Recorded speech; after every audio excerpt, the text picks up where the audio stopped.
Bismillahirrahmanirrahim. Assalamualaikum warahmatullahi wabarakatuh.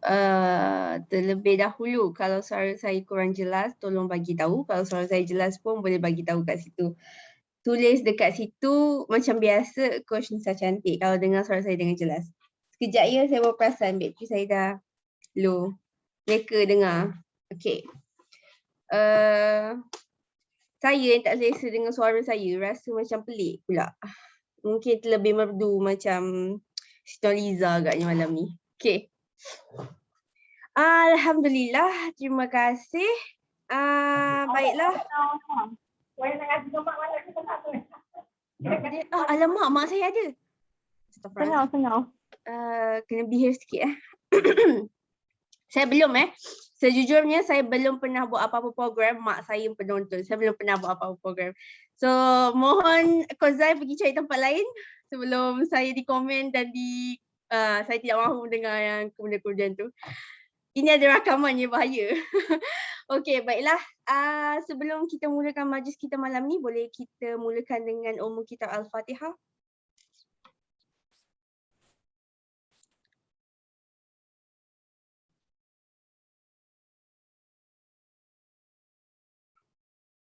Amin amin ya rabbal alamin. Okey, kita ada 20 orang malam ini termasuk saya. Barangkali yang di belakang-belakang skrin kita pun ada orang lain. Dan semoga siapa saja yang datang pada malam ini memperoleh manfaat yang kita tak tahu, mungkin manfaat tu sekarang kita guna. Mungkin juga lagi 20 minit, mungkin juga esok, mungkin juga minggu depan, kita tak pernah tahu. Tapi setiap satunya yakinlah akan ada sesuatu yang akan membantu kita lebih daripada itu. Okey, malam ini telah sampai kita ke minggu yang keberapa ni ya? Saya pun dah lost count. Minggu ke-12, kemudian tambah 4, kita dah minggu 16, tapi kita hanya ada beberapa buku saja yang kita kupas, terutama buku The Science of Getting Rich, dan minggu ini kita akan kupas chapter 12 bersama President Team Coach Nur Hafizah kita. Kak Fiza kita dah bersedia. Minggu lalu pun kita dengan Kak Fiza, tapi moderatornya Bamfaz, jadi minggu ni saya mengambil alih tugas saya sebagai moderator kembali. Ya, bersama dengan bunga saya yang cantik di belakang ni. Sebenarnya saya terlupa bila ya saya pakai background ni, lepas saya malas tukar. Cantik lah tu, macam saya. Okey, baiklah. Saya tak nak buang masa untuk dengar saya punya bebelan sebab saya rasa saya akan kupas agak panjang di penghujungnya. Dan chapter 12 sangat menarik dengan tajuk efficient action. So, tadi mula-mula pun kita dah bincang sekejap tentang action. So, Kak Lim ambil kesempatan untuk bincang kejap, itu pun action. Kak Izan nak bincang pun itu action, nak share pun action. Semua benda perlukan action. Ustaz cakap tadi, fast action, fast result, slow action, slow result, no action, no result. Jadi kita semua ada action. Awak semua datang pada malam ni, itu action. Awak semua buat apa lepas ni, itu action. Awak pilih untuk membaca buku ni dulu sebelum datang, itu juga action. Jadi saya tak nak kupas panjang, saya bukan speaker. Jadi saya serahkan kepada Coach Fiza. Dah ready Kak? Ready kena buka mic dulu. Baru ready. Okey, insyaAllah. Okey, apa-apa saya ada kat sini saja, dan seperti biasa ruangan komen terbuka untuk anda semua.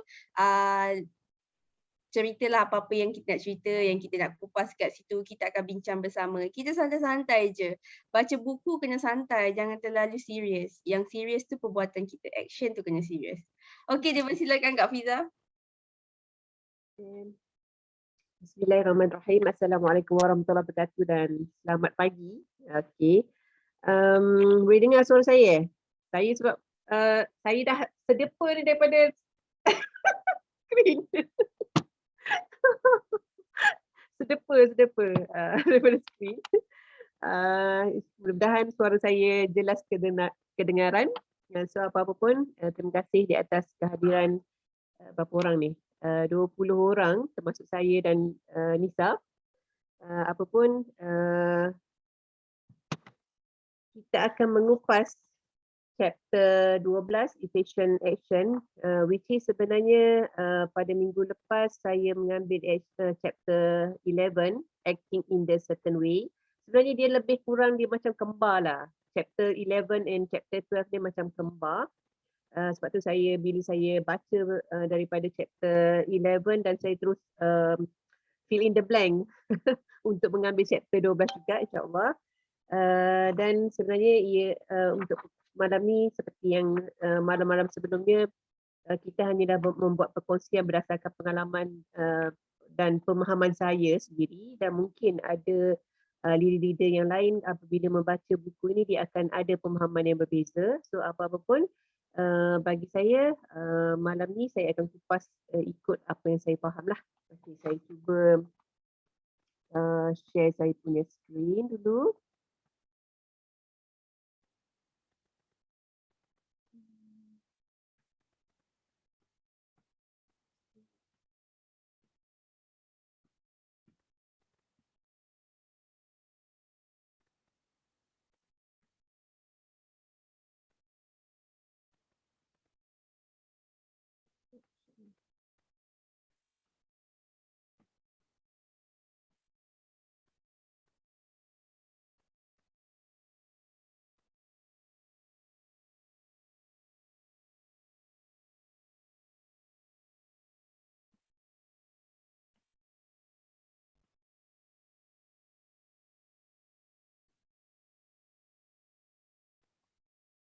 Boleh jelas ke apa screen saya? Boleh ya? Okay, jelas.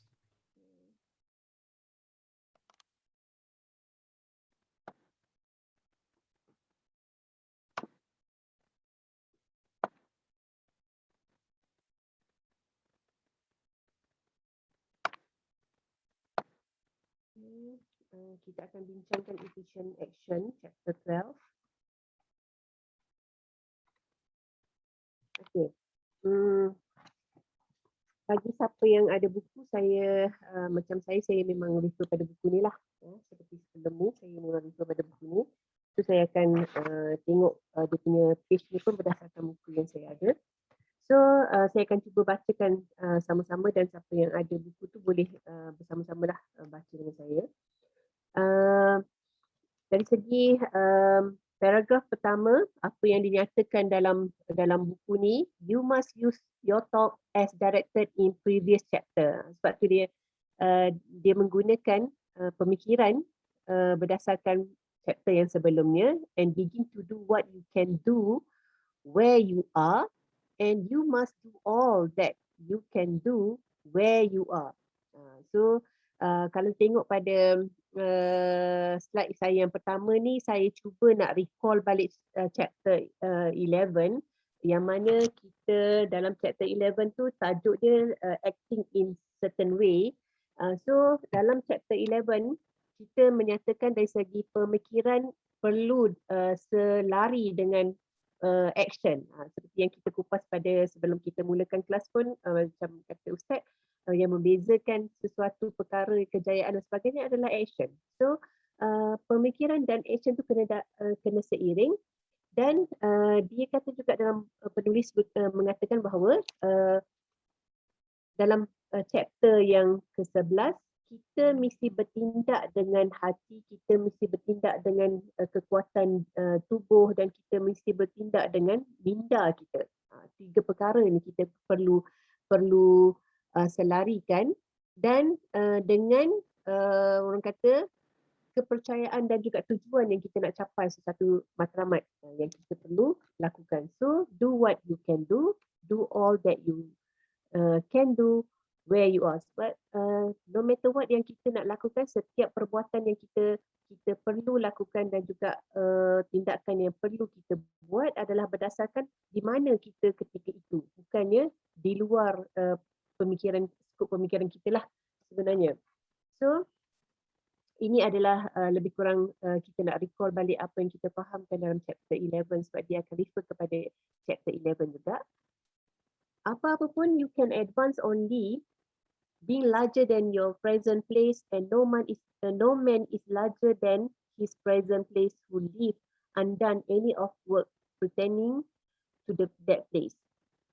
The world is advanced only by those who more than fill their present place.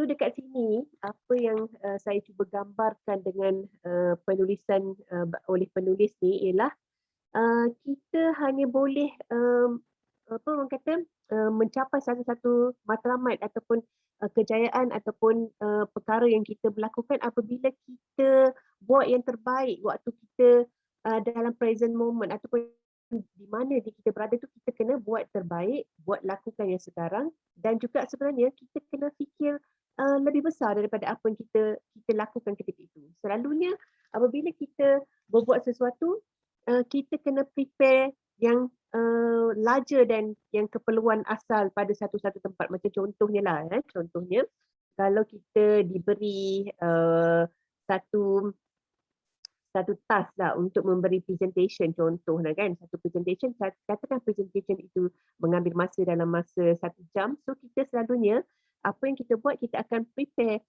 presentation kita hanya untuk 1 jam. Tapi apabila tiba-tiba dalam keadaan contingency, tiba-tiba kan kita terpaksa drag masa tu mungkin bertambah masa dalam 2 jam. So kita kalau kita tak prepare untuk 2 jam tu, kita akan rasa macam kehilangan, kita lost untuk kita penuhi apa sebenarnya keperluan untuk masa 2 jam tu. So no matter what kita kena prepare large lebih daripada keperluan yang kita ada di waktu orang kata the moment yang kita berada di tempat yang kita berada.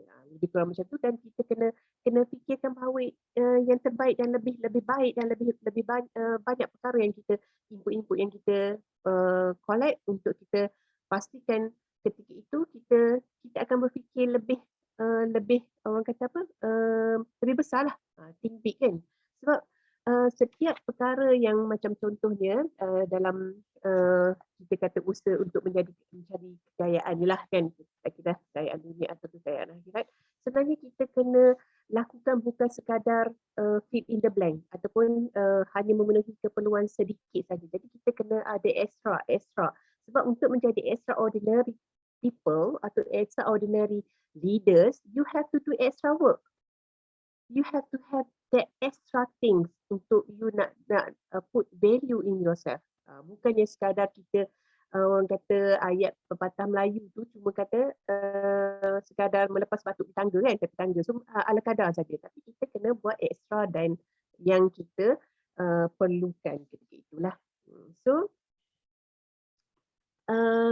dia kata lagi ya, dalam paragraf yang seterusnya, if no man quite feel his present place, you can see that there must be a going backward in everything. Those who do not quite feel their present places that weight upon society, government, commons and industry. They must be carried along by others at a great expense. So bila kita tidak melakukan tanggungjawab atau peranan kita dalam satu masa ataupun orang keadaan atau masa kan ketika itu, sebenarnya kita ni macam ayat yang paling mudah yang orang Melayu selalu cakap ni macam kita ni macam biawak hidup lah kan. Kan ayat dia kata biawak hidup kan sebab kita tak ada kita tak memberi, kita tak memberi orang kata kebaikan.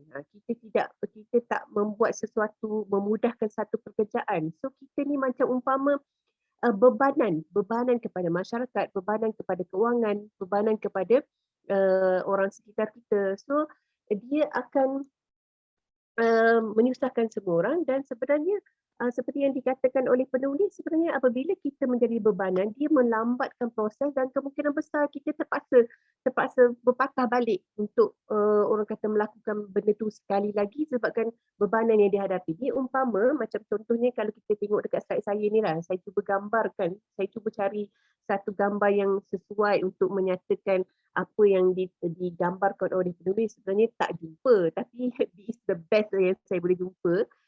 Yang mana kita bayangkan bahawa kita adalah bebanan yang dalam bentuk globe tu kan. So orang lain terpaksa pikul kita dan melambatkan proses macam dia cakap selebihnya, the progress of the world is retarded only by those who do not feel the places they are holding. They belong to a former age and a lower stage of all plane of life. and their tendency is toward degeneration. No society could advance if a man would smaller than his base. So maksudnya kita ni umpama yang menarik macam contohnya lah dalam pembangunan tak payah jauh, kita kata dalam negara kita kan, kita sepatutnya setiap individu ataupun setiap warga negara ni perlu ada sesuatu yang dilakukan untuk dia bangunkan negara Malaysia lah contohnya kan, apa topik sikit malam ni. So setiap individu tu sepatutnya memainkan peranan masing-masing untuk dia meningkatkan sosioekonomi, meningkatkan orang kata dari segi knowledge dan sebagainya, tapi kebanyakannya hanya mencangkuk dan mengharapkan kerajaan saja yang bertindak, which is diorang tak melakukan apa-apa pun contribution dalam pembangunan negara. So dia akan menjadi satu benda yang drag, dia akan menarik, dia akan jadi satu bebanan kepada kerajaan untuk teruskan pembangunan. Tetapi sekiranya setiap individu antara kita ni, kita ada sesuatu yang kita kepakaran, kita ada sesuatu yang kita sumbang dan kita ada sesuatu yang kita lakukan, so dia akan jadi mudah untuk kita lakukan, dan proses itu akan the flow untuk mencapai satu kejayaan atau satu pembangunan itu akan lebih mudah untuk kita capai. So kita sepatutnya kena tanyalah sebagai seorang leader juga ataupun sebagai seorang yang ingin berjaya, kita kena tanya diri kita, adakah kita menjadi aset atau liability dalam satu organisasi? Adakah kita menjadi aset atau liability kepada orang-orang sekitar kita? Adakah kita menjadi aset atau liability pada tim kita?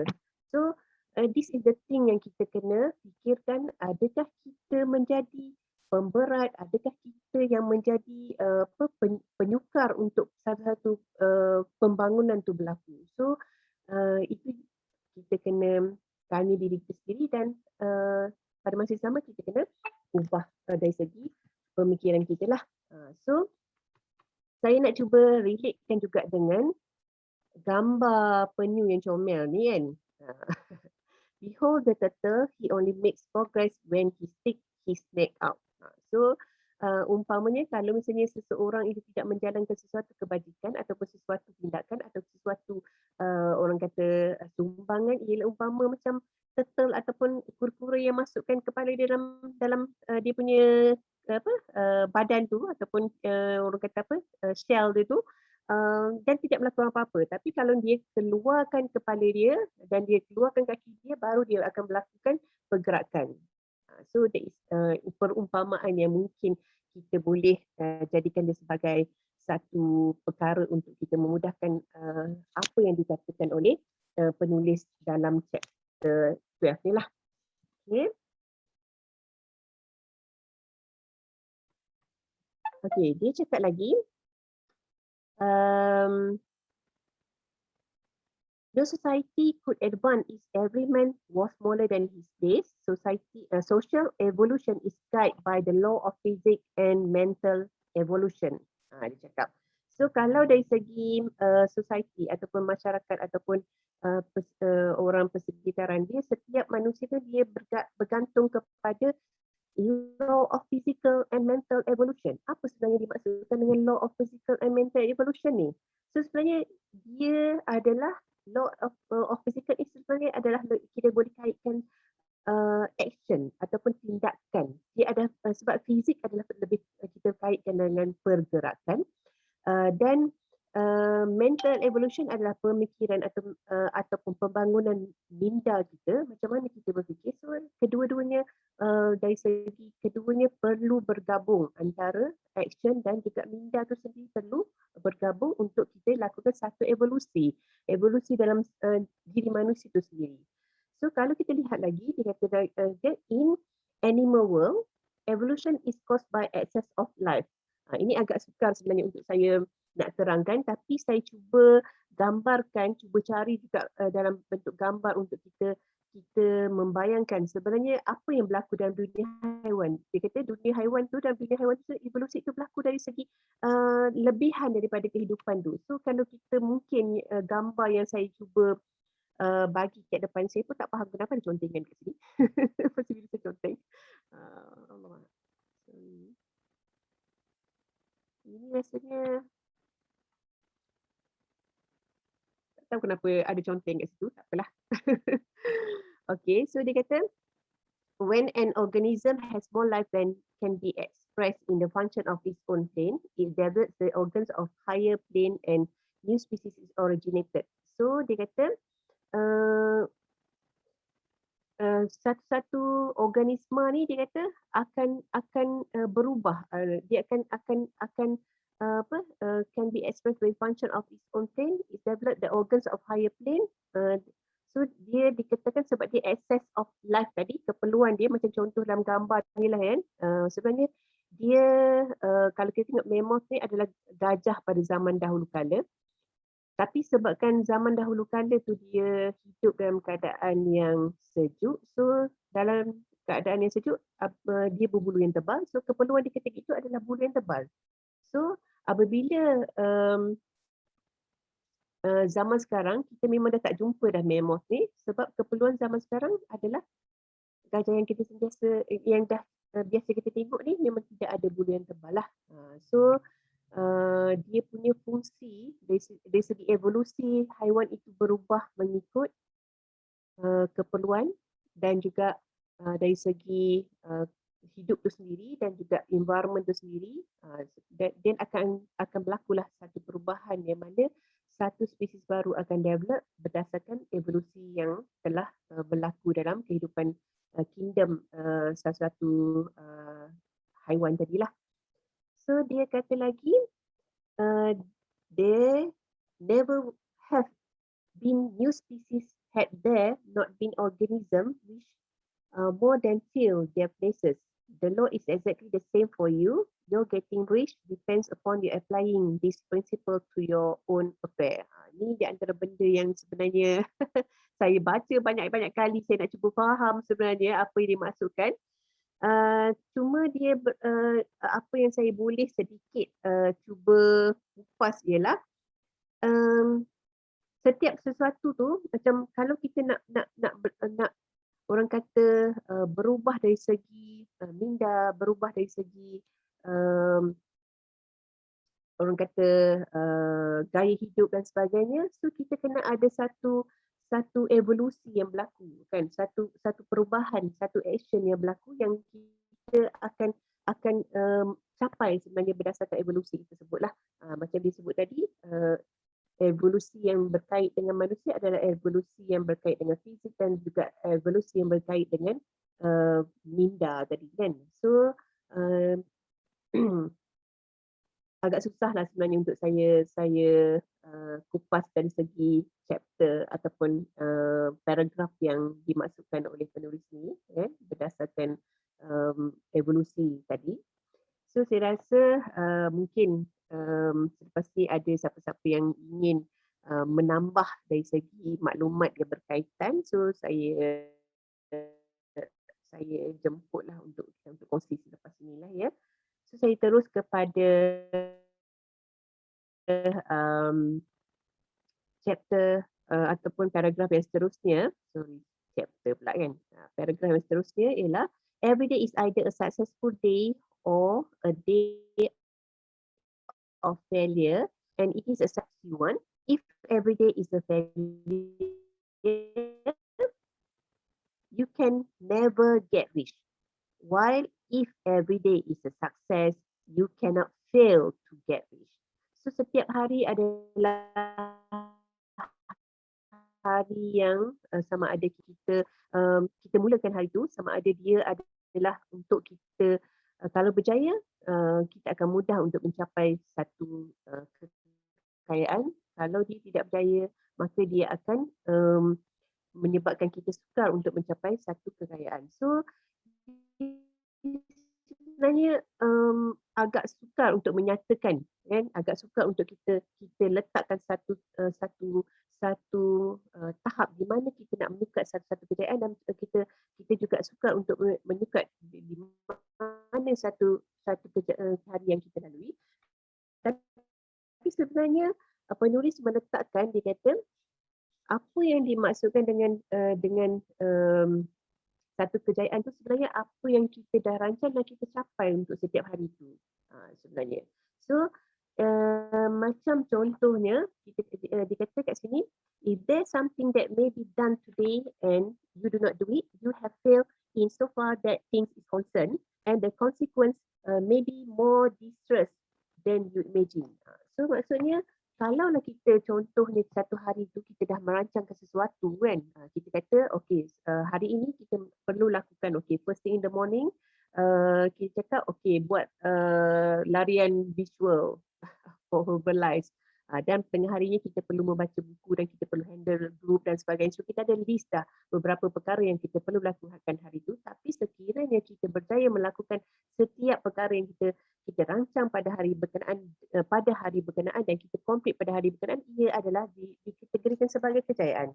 Tetapi kalau sekiranya kita rancang tapi tidak memenuhi, tidak dapat membuat segala pelancangan yang kita dah buat pada hari tersebut dan kita drag, kita tangguh, kita lupakan ataupun kita biarkan hari tersebut berlalu tanpa kita melakukan satu-satu tindakan, maka ia adalah satu orang kata apa?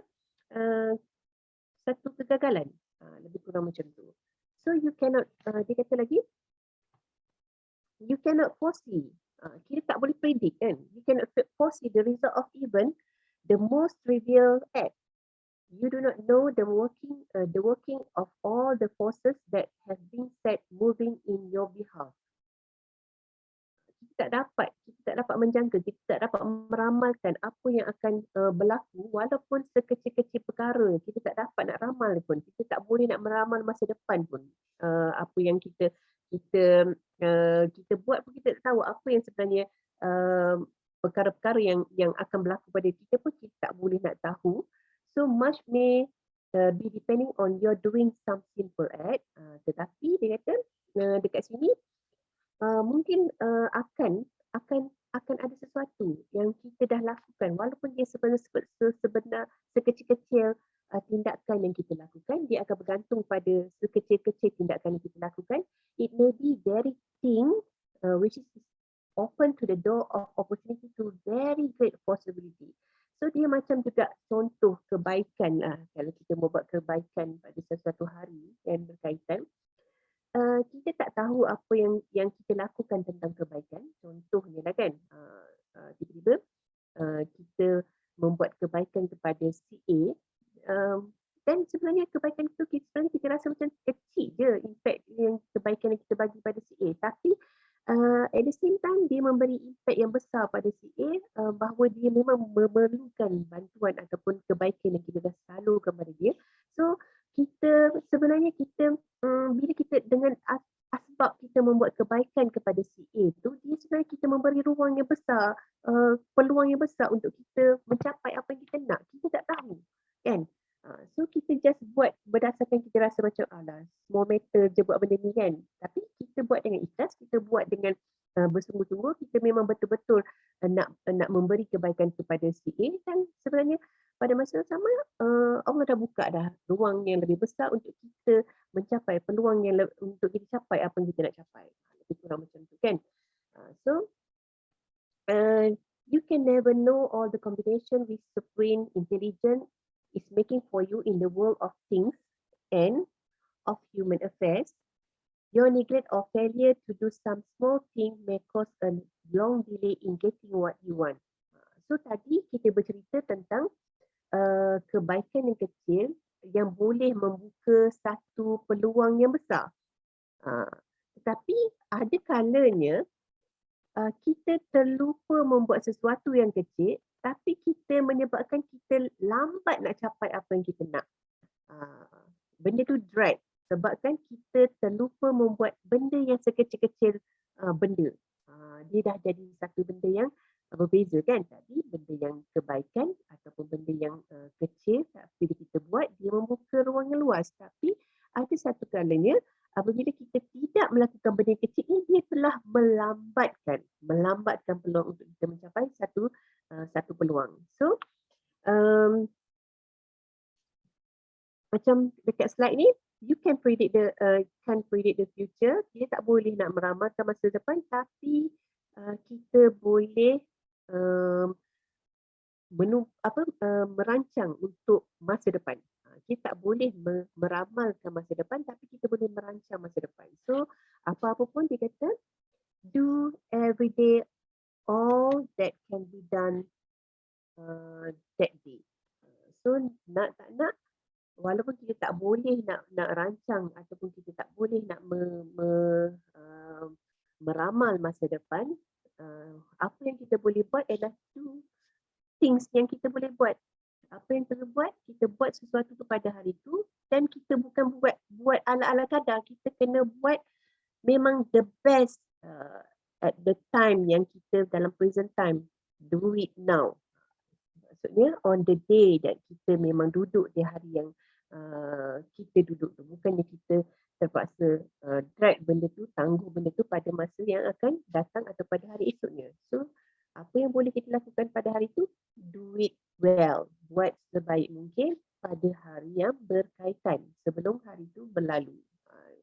So there is however limitation of qualification of the above that you must take into account. So ada benda limit dan memerlukan satu qualification jugalah untuk kita mencapai apa yang kita nak capai. So you are not to overwork. Tak boleh terlalu orang kata terlalu bekerja sampai orang kata terlalu teruk lah kan. No to rush blindly into your business in the effort to do the greatest possible number of things in the shortest possible time. So dia kata memang tak boleh membuta tuli lah. Membuta tuli, kita nak cepat capai ataupun dalam masa yang singkat ayatnya. So dia mesti ada limitation juga kat situ. You are not try to do tomorrow's work today. Tak boleh lakukan kerja hari esok pada hari ini. Dia berbalik kepada chapter yang 11 tu lah. The thing is, you tak boleh lakukan perkara yang hadapan. You juga tak boleh buat sesuatu yang you tak boleh nak jangka. Pada masa hadapan tu adalah future. Tak boleh nak jangka apa benda, so tak boleh nak buat kerja untuk hari esok lah. So no to do weeks work in a day. So tak boleh juga nak lakukan kerja yang seminggu tu pada masa yang dalam satu hari tu. Maksudnya nak buat, dia perlu ikut proses lah. So dia kata limitation, dia ada limitation dia, so tak perlu nak cover everything dalam masa yang singkat, sebab kita nakkan benda tu cepat, tak boleh juga. So kita kena ikut proses, kita kena sabar, kita kena ikut proses. So it is not the number of thing you do, so dia akan kait balik bila kita cakap macam dia kata bukan kerja tu yang banyak-banyak kita nak kumpul dalam masa sehari sebab kita nak cepat sangat. So bila kita mengumpulkan kerja kita dengan yang banyak-banyak tu dalam masa sehari dan masa yang singkat, kita akan menyebabkan dia tak efisien dengan kerja kita kan. Maksudnya bukannya bilangan yang penting, sebab sekarang ni kebanyakan yang kita duk tengok pada hari ni sebenarnya dia lebih kepada numbers, quantity, numbers. Dia pentingkan numbers tu maksudnya bilangan banyak, dia berapa banyak kerja yang dilakukan, tapi dia tidak memikirkan kualiti kerja tu. So maksudnya dari apa yang kita kena buat sekarang ni lah, it is not the number of thing you do, but the efficiency of each separate action that counts. Setiap perkara, tindakan yang kita buat tu ada dia punya efficient dia, kesempurnaan dan apa benda yang kita nakkan kualiti kepada kerja yang kita lakukan. So dia kata lagi, every act is in itself either a success or failure. Kejayaan dari setiap tindakan kita akan ada satu kejayaan atau kegagalan. Every act is in itself either effective or inefficient. So tindakan kita, adakah dia memang efektif atau tidak efektif langsung kan. So disebut lagi, every inefficient act is a failure. Kalau kita buat kerja dengan tidak efisien, dia ada satu kegagalan. And if you spend your life in doing inefficient acts, your whole life will be a failure. Maksudnya, sebab itulah dia memerlukan, dia kata tak perlu nak buat satu-satu kerja tu yang banyak dengan hanya memikirkan kepada number saja. Sebab bila kita hanya memikirkan number, kita tidak meneliti tentang efisiensi ataupun ketelitian ataupun kita nak fikir yang pada kualiti, maksudnya kita akan buat sesuatu tu dan kita akan menjurus diri kita ke arah kegagalan lah. Macam contohnya kita kata kita nak buat sesuatu rumah kan, rumah macam kebetulan gambar kat depan saya ni pun lebih kurang lakaran rumah. So kita memikirkan dalam 1 bulan tu kita nak kita target contohnya 100 rumah kita perlu siapkan dalam 1 bulan. Dan kita akan buat tanpa memikirkan kualiti rumah tersebut, tiang dia macam mana, kualiti tiang dia tingkap macam mana, material yang kita gunakan macam mana. So kita hanya memikirkan numbers, kita hanya memikirkan jumlah yang kita boleh bangunkan, rumah yang kita boleh bangunkan.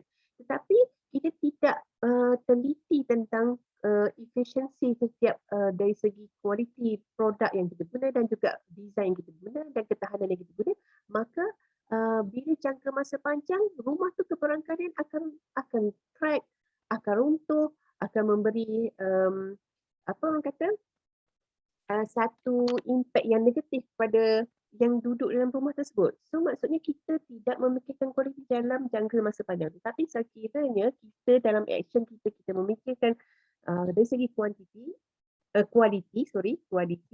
So maksudnya kita akan lebih orang kata long last ataupun kita akan capai apa benda yang kita nak dan kita mungkin rumah tersebut lebih tahan lama dan juga orang kata suka penghuninya adalah lebih suka untuk mendiami rumah yang kita bina. So lebih kepada kita fokus kepada yang efektif, rumah yang berkualiti, bukannya rumah yang banyak di punya bilangan rumah yang kita bina. Lebih kurang macam itulah. So the more things you do, the worse for you if all your acts are inefficient your acts are inefficient one. So maksudnya kalau kita tak efficient, maksudnya lebih banyak kegagalan yang kita akan lalui. On the other hand, every efficient act is a success in itself, and if every act of your life is an efficient one, your whole life must be a success. So maksudnya lakukan sesuatu benda tu dengan efisien. So kita perlu pada masa yang sama fokus kepada kualiti dan juga fokus kepada apa yang kita nak dari segi kesempurnaan, yang dari segi kualiti yang kita nak capai, dan sebenarnya kita baru dari situlah sebenarnya kejayaan akan ada. So itu adalah satu proses yang kita kena lalui lah dalam satu-satu kehidupan kita lah. So the cause of failure is doing too many things in efficient manner and not doing enough things in efficient manner.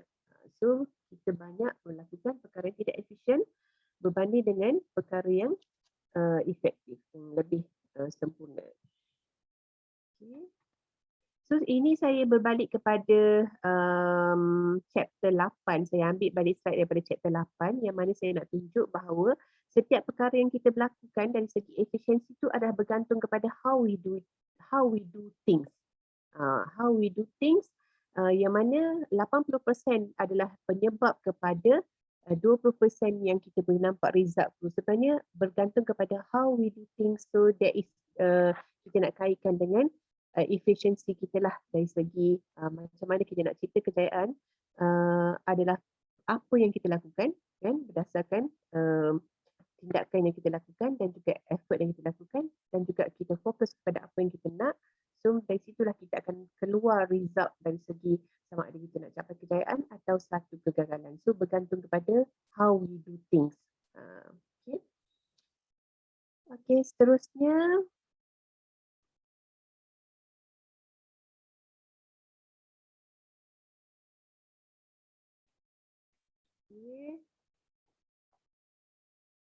you will see that it is self-evident proposition that if you do not do any inefficient acts and if you do sufficient numbers of efficient acts, you will become rich. If now it is possible for you to make each act an efficient one, you see again that the getting of rich is reduced to an exact science like mathematics. So ini pun di antara paragraf yang sebenarnya agak berbelit-belit lah bagi saya untuk saya faham kan. So apa benda pun yang berkaitan juga lah dengan yang slide sebelum ni lah. So untuk apa benda yang kita lakukan, so kita bergantung kepada tindakan yang kita dah buat. Dan sekiranya tindakan kita menjurus kepada yang efisien, so untuk mencapai satu-satu kejayaan adalah lebih mudah.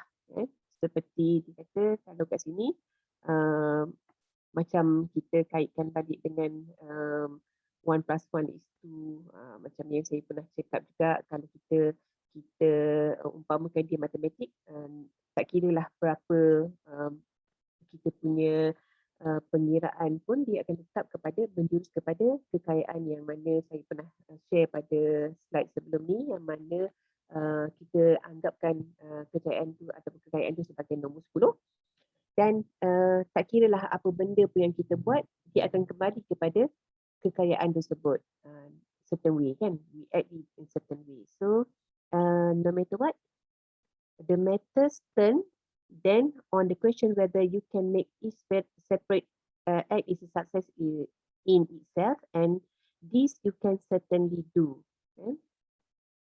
So you can make each act a success because all power is working with you and all power cannot fail. So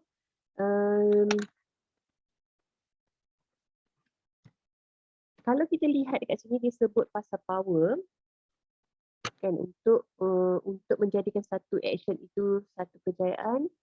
Sebenarnya apa yang sebenarnya yang dikatakan oleh penulis mungkin agak tidak clear, tapi kita sebagai orang Islam, kita kena tahulah dari sebalik usaha, kalau pun dia kata action in certain way ataupun apa tu orang kata tadi, efficiency kan, setiap apa benda yang kita buat kita akan act accordingly, dan sebenarnya setiap perkara yang kita lakukan is because of all power is working with you. So sebenarnya apa benda pun matlamat yang kita nak capai, contohnya sebagai kita yang dekat sini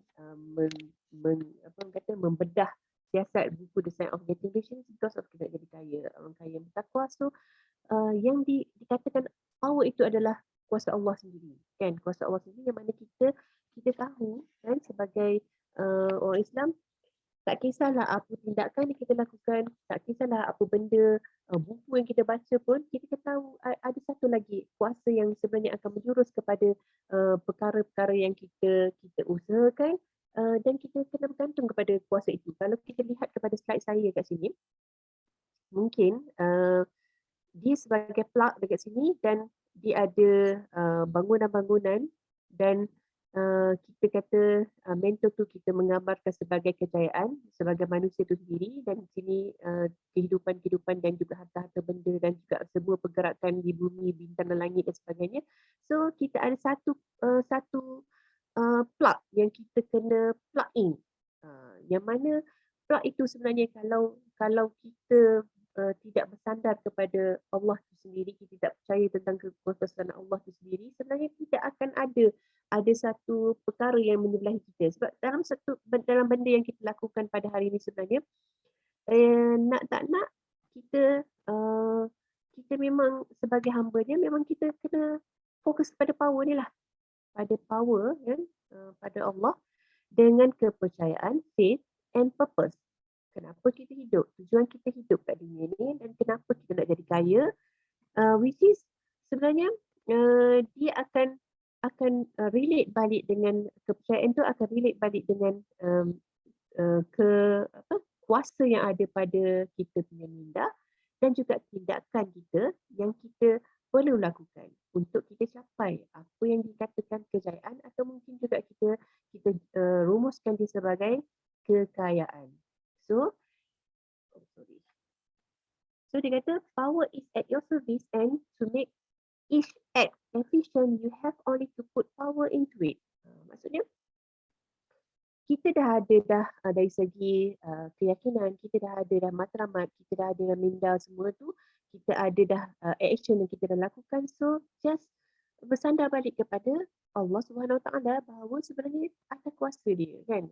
So kita kena plug in, put power into it. Every action is either strong or weak, and when everyone is strong, you are acting in certain way which will make you rich. So maksudnya setiap tindakan kita tu sama ada tindakan yang betul-betul kuat ataupun tindakan yang lemah. So apa benda pun kita akan bergantung kepada certain way ataupun kita kata kita serah balik kepada kuasa Allah, dan insya-Allah Allah akan bagi jalan, Allah akan tunjukkan cara yang mudah untuk kita menjadi kaya dan juga berjaya. Okay. So every act can be made strong and efficient by holding your vision why you are doing it and putting the whole power of your faith and purpose into it. So setiap tindakan kita tu macam yang kita dah ulang dah banyak kali, berapa chapter dah pun, kita masih juga kita kata kena hold your vision. Kena hold your vision. Kita bayangkan bahawa kita sebagai orang kaya, kita bayangkan, kita rasakan, kita seolah-olah kita tu memang dah jadi kaya dah. So kita hold that vision. Apa yang kita nak capai, apa yang kita nak lihat, apa kita nak rasa tu, kita pegang dengan keyakinan yang tidak goyah kan. Dia kata tidak goyah, dengan kepercayaan, dengan matlamat yang kita nak capai tu, kita kena hold, kita kena believe yang kita akan achieve, dan kita bergerak bertindak dengan certain way, dan kita letak satu kuasa yang mengatakan bahawa ya Allah akan memakbulkan segala apa yang kita nak, dan kita akan capai lah apa yang kita nak. Sebenarnya just percaya je bahawa kita akan capai. Kan? It is at this point that the people fail who separate mental power from personal action. So dia kata ada juga orang yang gagal. Kegagalan tu sebabkan dia tak meletakkan minda dengan tindakan tu sekali. Maksudnya minda tu mungkin dia kata, aku nak jadi kaya kan, aku nak jadi berjaya, tapi tidak ada tindakan yang menjurus kepada perkara yang dia nak jadi kaya atau berjaya tu, dia tak buat pun.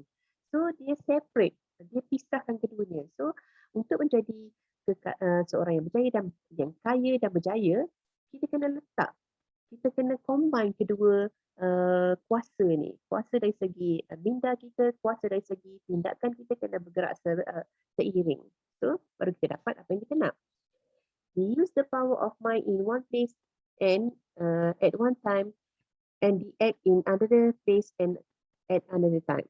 So yang dia separate tadi, kenapa dia gagal tadi, dia bertindak di waktu yang lain, tapi dia berfikir waktu yang lain, tidak seiring kan.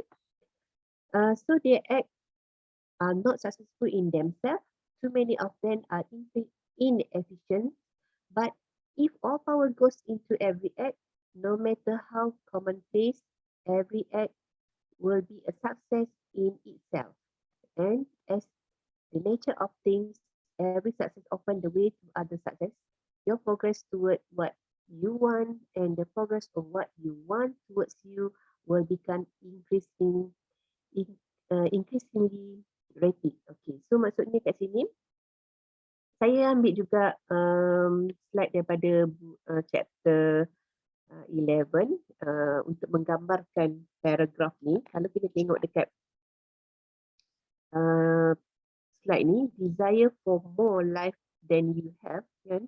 So sebenarnya apabila kita bekerja atau bertindak dengan menggunakan the power of mental kita dengan personal action tu, sebenarnya dia kata kuasa ataupun yang kita dah letak tu, dia akan ada kejayaan dalam diri benda tu sendiri, kan? So dia akan membuka kita kepada lebih lagi jalan-jalan kejayaan. Dia lebih memudahkan untuk kita melihat satu-satu jalan untuk kita mencapai satu kejayaan, dan kita juga akan menyebabkan kejayaan tu datang pada kita. Jadi kita macam seolah macam ayat yang saya pernah guna, kita macam umpama magnet yang mana bila kita dah mula fokus, kita dah mula hold kita punya vision, kita akan mula bergerak ke arah yang kita nak, dan sebenarnya apa yang kita nak pun akan datang kepada kita dengan lebih mudah sebab dia macam seolah dah buka jalan kepada kejayaan dan juga kekayaan yang kita nak capai itu, dengan sebabkan dari segi kuasa minda dan juga kuasa tindakan yang kita dah buat. Okay? So remember that successful action is cumulative in its result, since the desire for more life is inherent in all things. When a man begins to move toward larger life, more than attach themselves to him, and the influence of his desire is multiplied. So inilah yang kita kena lakukan, yang mana kita apabila kita berkeinginan kan, dan dengan vision yang kita dah ada, dengan kepercayaan dan juga usaha tindakan yang kita dah lakukan, so dia akan membesarkan, akan membawa perkara yang kita nak tu kepada diri kita lah dengan lebih mudah. So seterusnya, do every day all that you can do that day, and do each act in efficient manner. In saying that you must hold your vision while you are doing each act, however trivial or commonplace, I do not mean to say that it is necessary at all times to see the vision distinctly to its smallest detail. It should be the work of your leisure hours to use your imagination on the details of your vision and to contemplate them until they are firmly fixed upon memory. If you wish speedy results, spend practically all your spare time in this practice. So kalau kita lihat, dia kata dalam paragraf ni, do every day all that you can do that day, and do each act in efficient manner. So kalau kita nak capai satu kejayaan atau satu kita kata kita nak capai kekayaan, what we have to do ialah kita kena kekalkan momentum kita. Setiap apa yang kita lakukan tu kita kena repeat. Sebab macam dia cakap, kadang-kadang bila kita buat sesuatu tu kita susah nak cari satu skills, ataupun kita susah nak cari satu benda yang sekecil-kecil benda. Tapi apabila keep on doing things, kita dah jadi biasa dan kita akan mudah biasa dengan apa yang kita lakukan, dan sebenarnya kita akan mula nampak setiap benda yang kita nak lakukan tu, dia akan lebih mudah untuk kita lakukan. Sebab momentum ni sesuatu yang bergerak. Kalau kita faham dari segi social evolution yang saya dah sebut pada peringkat slide yang keberapa tadi, kita adalah social evolution adalah berkaitan dengan minda juga the law of physics. So sebenarnya kehidupan kita ni pun sebenarnya kita bergantung kepada fizik juga. Setiap pergerakan kita juga bergantung kepada fizik, which is pergerakan kita ni kita perlu lakukan sentiasa supaya bila kita nak melakukan sesuatu tu kita tak susah untuk melakukan sesuatu sebab momentum tu dah ada. Macam contohnya kan, kalau kita biasa membaca Al-Quran kan, dan kita berhenti membaca Al-Quran, kita nak mula baca Al-Quran tu sangat-sangat susah. Tapi kalau kita dah biasa membaca Al-Quran, kita akan rindu dengan ayat-ayat Al-Quran tu, baris-baris setiap huruf yang ditulis dalam ayat Al-Quran tu, kita akan rasa dia setiap kali membaca tu, kita akan rasa macam rindu untuk membaca, dan kita akan rasa macam sedap untuk baca. So bila once kita dah stop that momentum, kita nak mula balik tu adalah perkara yang sukar untuk kita nak mulakan balik. So apa yang dia penulis cakap, do every day all that you can do that day. So sama juga dia, seolah-olah kita mengekalkan apabila kita nak mencari sesuatu kejayaan atau kita nak memahirkan diri kita dalam sesuatu perkara, kita kena do it frequent. Kita kena keep on doing things. Kena lakukan supaya benda tu akan menjadi satu perkara yang sentiasa menggerakkan ayatnya tenaga kinetik tu, tenaga ataupun energi itu sentiasa akan bergerak, dan kita akan mudah nampak atau kita akan mudah menguasai perkara-perkara yang akan kita lalui dengan juga step-step yang kita nak capai untuk mencapai satu kejayaan. Lebih kurang macam itulah. So it should be the work of your leisure hours to see your imagination and details of your vision. So maksudnya sekarang ni pun dikata juga lagi, kita perlu guna imajinasi kita lah untuk mencapai apa yang kita lakukan. Sebab setiap orang dia ada mempunyai satu pemikiran yang unik dan satu vision yang tidak sama dengan apa yang daripada individu kepada individu lain. Macam kita mungkin cara pemikiran kita ada satu keunikan, kita ada satu ilmu yang berbeza dan kita capai apa yang kita nak capai tu dengan cara kita. So kita kena gunakan imajinasi kita untuk kita apa orang kata kita mengambil peluang atau kita mengambil masa untuk kita nak meneliti satu-satu visi yang kita nak capai dan akhirnya kita kata kita boleh firm, kita yakin dengan apa yang kita dah sumbat, contemplate ataupun kita kata kita nak penetrate dalam pemikiran kita kan. So dia kata if you wish speedy results, spend practically on all your spare time in this practice. So kalau nak cepat, dia kata spend more time lah. Fokus kepada apa kita nak capai dan juga lebihkan masa kepada apa yang kita nak cuba dapatkan. So by continuous contemplation, you will get that pictures of what you want. Dengan berterusan kan kita akan dapat gambaran apa yang kita nak, even to the smallest detail.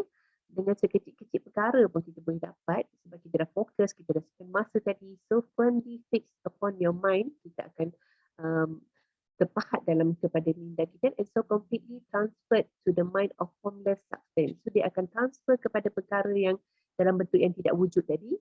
That in your working hours you need only to mentally refer to the pictures to stimulate your faith and purpose and cause your best effort to put your forth. So kita akan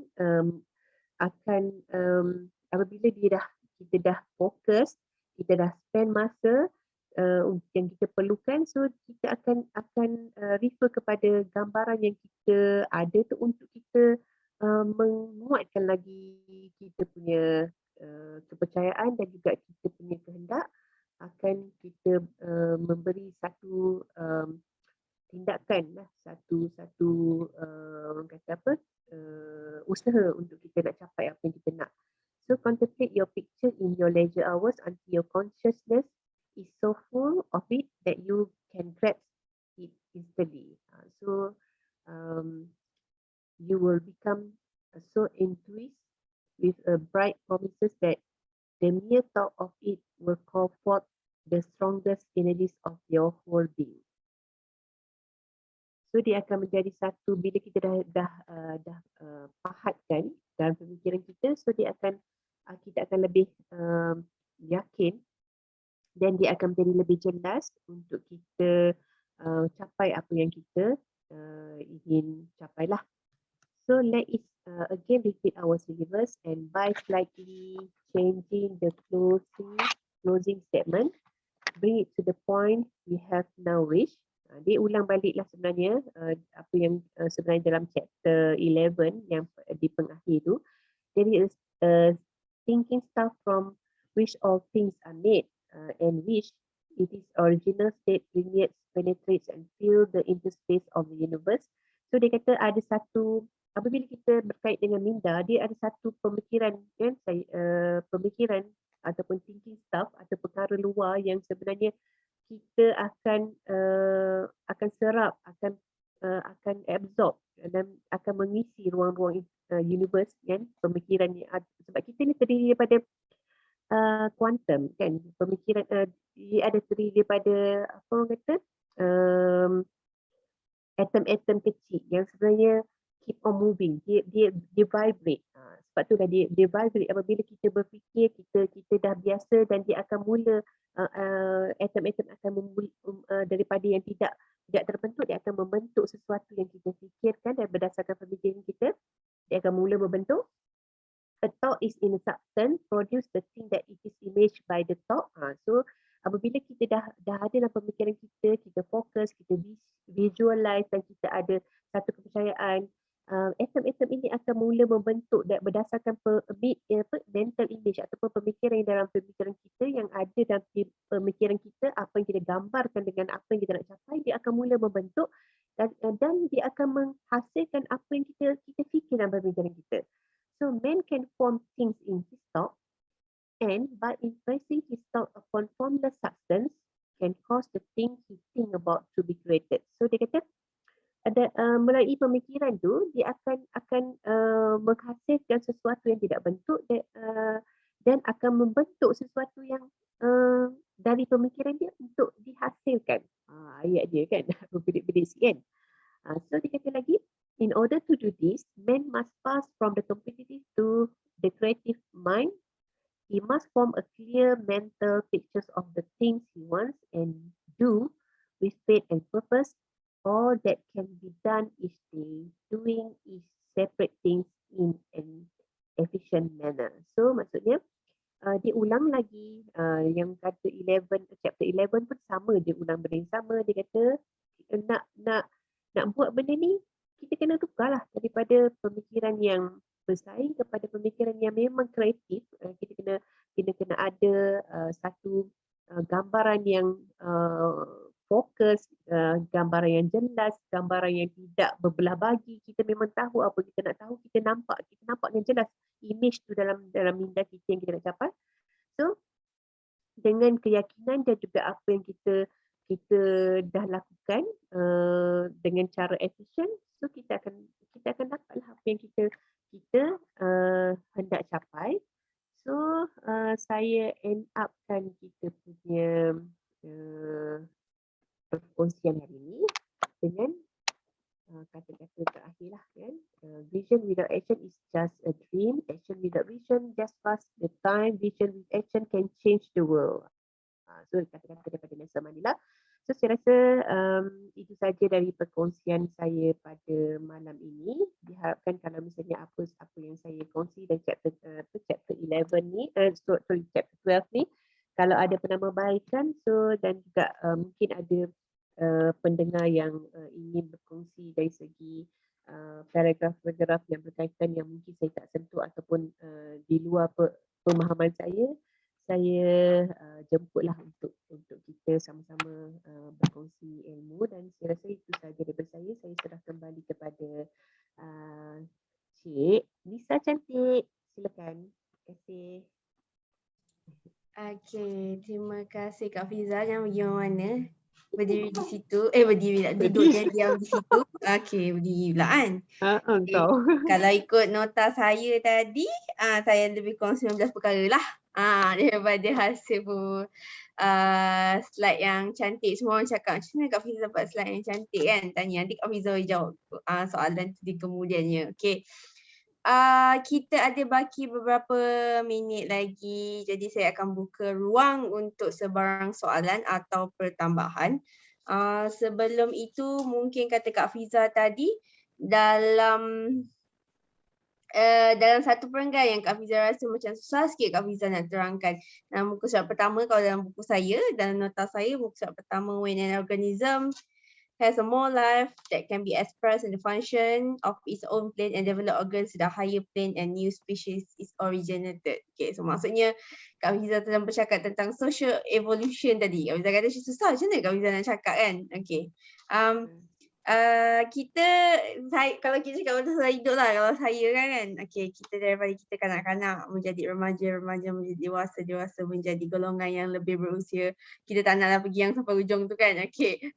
Tapi sesuatu yang berubah bukan saja dari segi bentuk fizikal kita, tapi mungkin saja dari segi gaya pemikiran kita, gaya corak kehidupan kita, mungkin saja environment kita, kawan-kawan kita, juga keluarga kita, semuanya berubah. So daripada kecil dah besar, kahwin ada keluarga, ada anak, makin banyak ada anak buah ada, dan kita berevolusi. Kita tidak sekadar menjadi orang yang sama ataupun menjadi sesuatu yang sama. So kitten tak akan jadi kitten saja, dia akan jadi adult cat. Puppy tak akan jadi puppy saja, dia akan jadi dogs. Jadi semua benda tu berubah. Jadi kita juga berevolusi. Cara untuk kita mendapat kejayaan atau kekayaan di situ adalah dengan berevolusi. Kalaulah kita masih berada di sini di hari ini dengan pemikiran yang sama pada saat ini, belum tentu dengan pemikiran yang sama yang kita rasa pada detik ini akan membawa kita kepada kejayaan kita kalau kita masih lagi yang sama. Sebab kita kena sentiasa berubah. Sama macam kita kutip ilmu kan. Kena baca, kena cari. Tak boleh guna ilmu yang sama saja. Tapi tidaklah semestinya cari saja tak apply. Sebab tu tadi awal-awal Ustaz dia cakap, beza dia tu action dia. Ada ilmu tak apply tak jadi.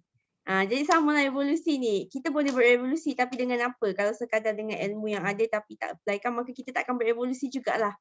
Itu yang saya boleh kupas sedikit tentang satu perenggan tu. Dia sangat besar isi dia sebab kadang-kadang kita rasa macam evolusi je, semua benda berevolusi. Nanti kita teringat pula sistem evolusi dekat Malaysia. Kita bagi Nisa kita takkan sama lah. 10 tahun lepas, kalau kita nak tengok perubahan, bukan perubahan orang ataupun perubahan sikap. Untuk melihat hijrah kita sendiri itu, adakah kita hari ini 9 hari bulan Oktober 2021, adakah kita orang yang sama pada 9 Oktober 2020? Itu perubahan ataupun evolusi yang kita boleh ukur pada diri kita. Tidak diukur pada orang lain lah. Sebab mungkin 9 Oktober tahun lepas itu adalah waktu pertama kali saya join TKO. Dah setahun dah. Tak terasa setahun tu. Jadi adakah berubah lah. Berat dah hilang 12 kilo kan? Jadi semua benda tu akan ada perubahan. Tetapi kalau kita tak mengambil jalan tu, maka mungkin kita sama je. 9 Oktober 2022 masih kita lagi yang sama kalau kita tak ambil perubahan tu. Itu yang saya boleh kupas serba sedikit. Mungkin ada yang lain ingin lontarkan pendapat. Saya buka ruang. Kak Aisyah cakap environment TKO. Betul sekali. Kita yang pilih untuk masuk dalam environment ni. Itu yang memberi kita perubahan yang sangat ketara saya kira. Kalau nak bandingkan dengan orang lain tak rasa macam kita rasa kan. Okay. Ada lagi mungkin Kak Aisyah nak berkongsi lebih? Tak nak. Kak Aisyah laju je tak ada. Come on lah Kak Aisyah. Saya ada baki 4 chapter lagi tau Kak Aisyah. So kalau Kak Aisyah nak ambil satu untuk kupas, saya berbesar hati ingin menghulurkan.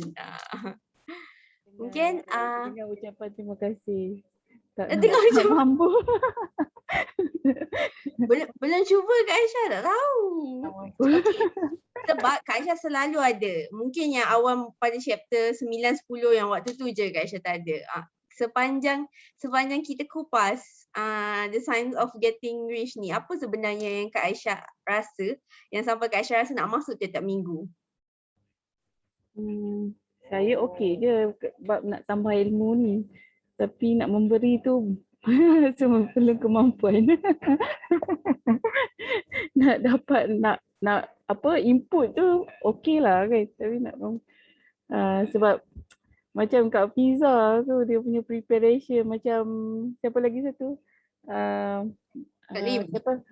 Bam Faz. Bam Faz. Yang profesor tu nama apa? Bam Faz. Bam Faz profesor ku ada di sini ke? Profesor pula bersyarah. Okay. Semua je tengok mantap punya preparation. Saya tak mampu. Saya nak bawa diri pun tak larat sekarang. Banyaklah preparation nak kena buat untuk nak share ilmu dengan semua orang kan. Bukan simply boleh baca lepas tu share. Kita kupas buku, itulah dia sebenarnya, baca waktu share. Itu kupas buku sebenarnya kan. So kita ajak ramai-ramai bukan sebab kita, dan saya panggil speaker bukan saya panggil speaker yang okay ni power ni sana. Tak. Saya bagi ruang untuk orang dia tak sama kadang tu. Lebih kan macam pizza apa semua tu mungkin benda tu dah biasa kan. Lepas tu macam mudah je. Dia actually orang nampak mudah tu sebenarnya experience banyak. Tu nampak mudah. Macam dia nak bercakap tu kan. Nampak mudah je. Tapi sebenarnya kita tak tahu dia punya history sebelum tu nak preparation lagi. Di sebalik untuk nampak mudah tu. Betul. Nampak mudah. Abang Pai cakap saya tak biasa, saja break the fear. Tu sebenarnya macam Kak Lim pun sama. Kak Lim pun tak biasa, dia pun break the fear. Itu yang sebenarnya yang kita nak lahirkan. Tak berani Saya komit. Dengan Tak workload apa. sekarang tak berani nak komit. Baca pasport boleh lah banyak. Dia macam ni tau Aisyah.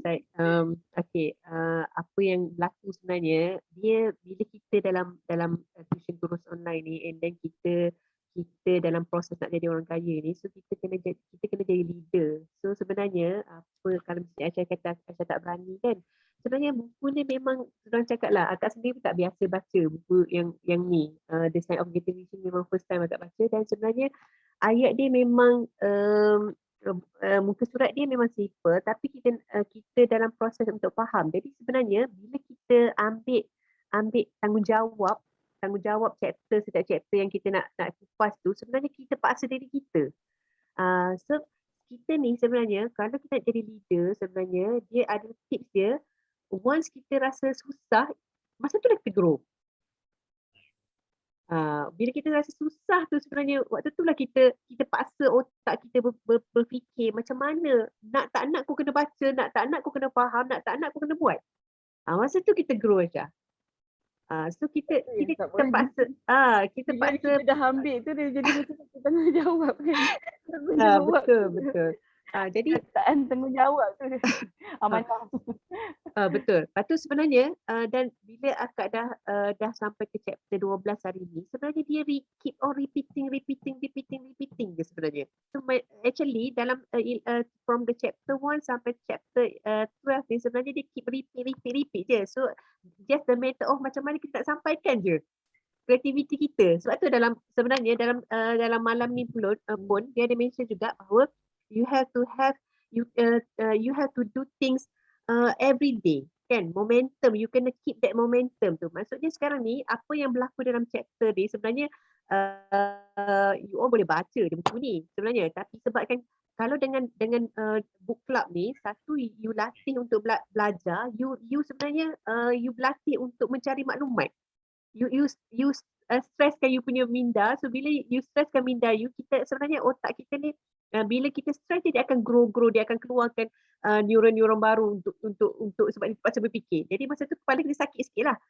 Tapi bila kita dah tiba satu tahap tu, bila kita dah sentiasa momentum tu, akak sebut tadi, momentum tu sentiasa bergerak, you sentiasa macam contohnya baca Quran, tapi bila once you berhenti susah nak balik nak baca Quran, sebab bila kita dah mula momentum memberi, kita akan rasa senang je sebenarnya memberi ni. Nak mula ni susah. Once you dah mula tu baru rasa lah macam ni je ke? Macam tu. Sebenarnya insya-Allah boleh sebab macam akak sendiri pun tak pernah buat book review, tapi bila ada platform ni dia menjadikan satu benda, sebab kita dah suka membaca tapi pada masa yang sama kita belajar memberi pula. Sebenarnya setiap step tu adalah step untuk kita memulakan satu benda yang baru sebenarnya, Aisyah. Kalau pandangan akak kalau mesti ditanya lah. So akak juga nak menjawab juga soalan di mana dapat slide yang cantik ni. Okey. Sebab tadi ditanya kan. So sebenarnya slide tu bermula daripada kosong je.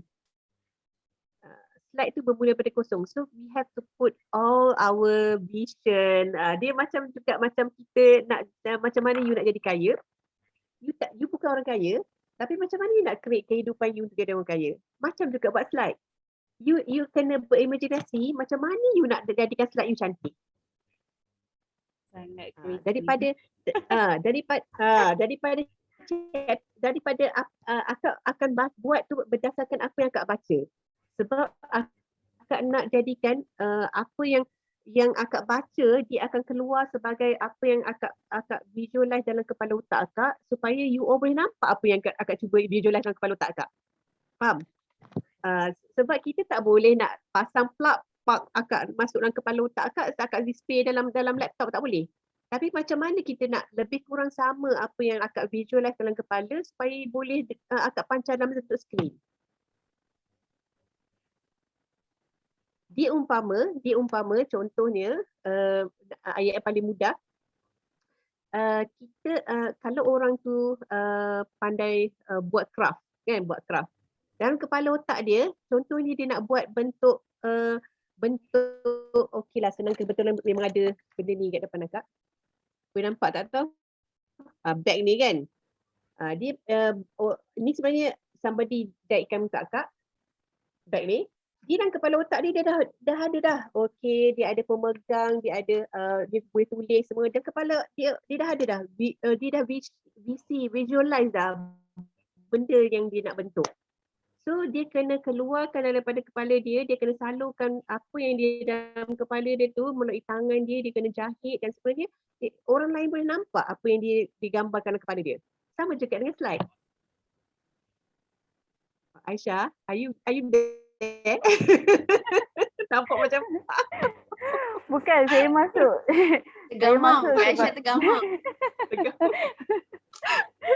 Saya masuk untuk meriahkan majlis.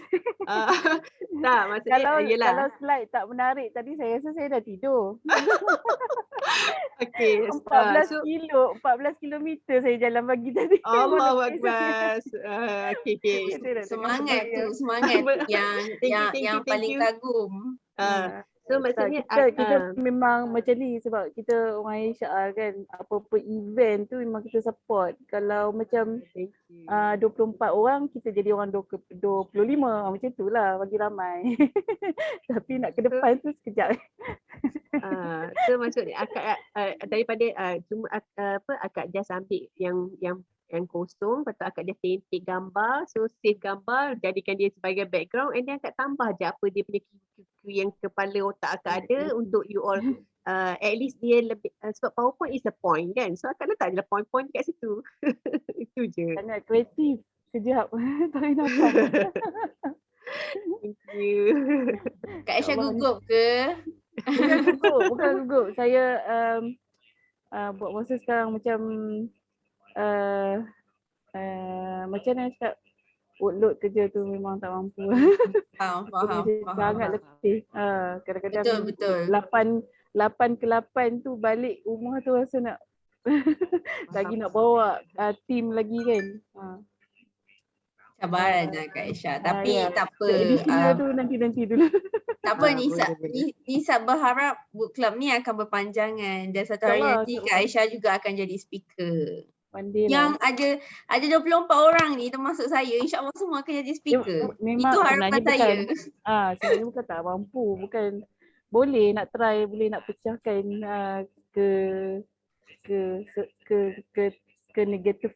negatifan tu semua. Semua boleh pecahkan, tapi dengan main dengan masa ni rasa nak cari peluang untuk diri sendiri pun tak sempat. Tak apa. Pelan-pelan. Pelan-pelan. Buat masa ni tak sempat lagi. Tak sempat lagi dengan keletihan berfikir kat tempat kerja tu. Wasil pun tunggal langgang. Kita try nantilah insya-Allah. Bukan menolak 100%. Ingin juga nak ke depan tengok bakat ada ketak macam plating kan. Masuk fikir aku boleh pula plating macam tu kan. Ada. Kami sentiasa menyediakan ruang. Jadi Kak Aisyah jangan risau.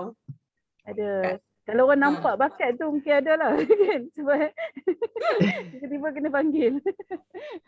Mungkin ada nampak muka cikgu sikit kot. Saya tak ada muka cikgu pun. Saya memang suka cakap tu je.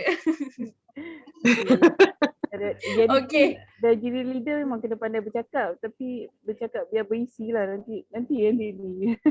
Yang ni lagi hebat ni nak kena kupas buku pula. Satu chapter je, tak apa. InsyaAllah. Terima kasih Kak Aisyah. Okey. Okey, Kak Fiza nak tambah apa-apa lagi? Kalau tak saya nak tanya lagi siapa lagi yang kita buka ruang lagi, mungkin ada sebarang soalan atau sebarang pertambahan. Pertambahan kepada apa yang akak sampaikan tu mungkin minta sebab dia bagi pemahaman tu dia memang berbeza kan. So kalau misalnya ada di antara pendengar yang mungkin ada pemahaman dia sendiri berdasarkan chapter tu, you just share je lah. Okay, ada sesiapa? Saya buka ruang. Jangan takut. Okay, Kak Izam. Kak Zam nak break the fear je. Apapun Alhamdulillah, Masya Allah, Tabarakallah, semua dengan Allah kan. Jadi apa yang Zam belajar malam ni sebenarnya memang kita perlu fokus satu perkara je dalam satu masa. Kita tak boleh nak buat banyak perkara dalam satu masa. Jadi kalau kita nak kaya, kita fokus pada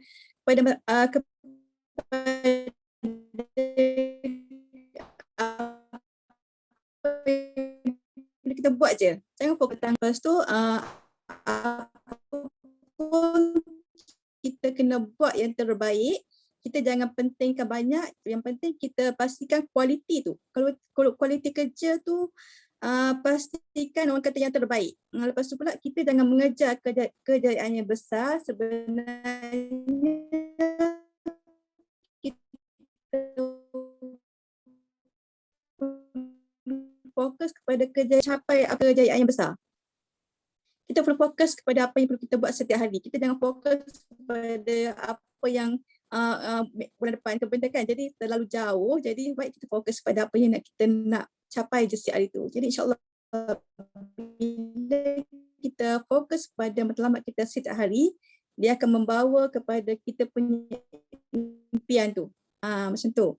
Lepas tu dalam masa sama, jangan nampak memang kita kena perlu seiring dengan kita punya kerja untuk kita capai matlamat kita tu. Kalau kita tak seiring, benda tu tak akan berlaku. Lepas tu dalam masa sama kita kena menjadi magnet kepada kejayaan kita. Jadi bila kita jadi orang yang kuat,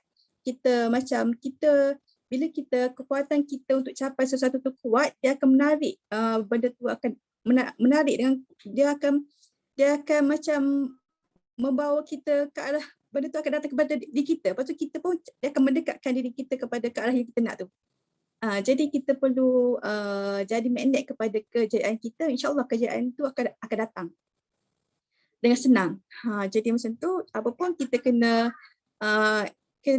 rasa, kena imagine apa yang kita nak tu betul-betul. Biar dia jadi betul-betul macam rasa macam tak boleh. Kita kena buat juga. Nak tak nak kita kena buat. Pastikan kita kena buat perkara yang kita tak pernah buat. Seandainya itu membawa kejayaan kita, kita buat je. Kita kena break the fear lah macam tu. Jadi lepas tu memang dah nampak memang kita kena tukarlah kita punya mindset. Kita kena berubah. Kita punya mindset pun kena berubah. Kita kena cuba sedaya upaya untuk ubah kita punya pemikiran kita dia selari dengan body mind soul kan. InsyaAllah kita akan berjaya sebenarnya. Jadi benda tu kena ambil masa. Jadi kita kena alert sentiasa benda tu. Biar benda tu seiring dan sejalan. InsyaAllah kita dapat capai. Itu je lah kot.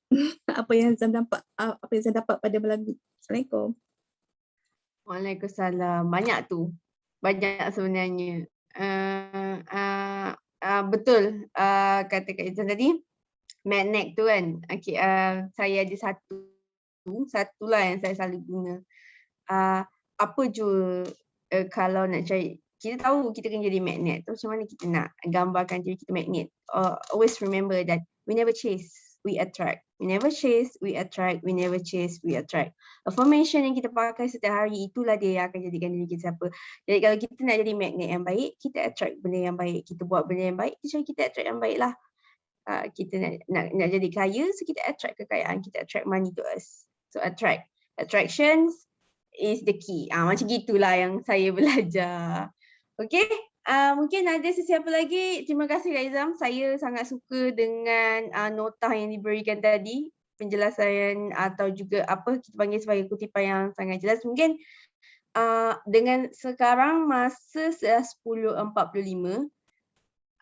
Kalau Kak Fiza mungkin ada kata-kata akhir. Saya tak nak drag lama sangat, kesian Kak Aisyah ngantuk lah tu. Kak Lin dah letih lah tu. Kata-kata akhir pada Kak Fiza sebelum saya tutup dan kembalikan kepada Ustaz untuk doa dan penutup.